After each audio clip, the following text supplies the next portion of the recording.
Tarik Halilintar mengaku tak ingin terburu ambil keputusan nikah muda. Adik Atta Halilintar, Tarik Halilintar saat ini berpacaran dengan Fujianti Utami. Di usia pacaran yang belum genap sebulan ini, Tarik Halilintar sudah dihadapkan dengan pertanyaan soal nikah muda. Menjawab pertanyaan itu, Tarik mengaku tidak ingin terburu-buru mengambil keputusan untuk menikah muda.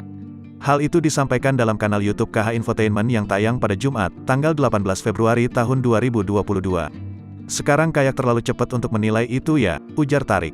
Akan tetapi, Tarik juga tidak akan menolak apabila ia ditakdirkan untuk menikah muda. Hanya saja, saat ini ia tak ingin mendahului kehendak Sang Pencipta.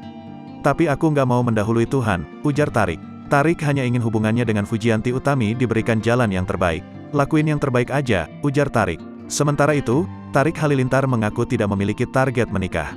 Ia ingin menikah saat usianya sudah menginjak 25 tahun. Nggak ada sih, cuman penggennya tuh, kemarin kan Bang Atta nikah umur 26, aku pengen lebih cepet gitu 25, ujar Tarik.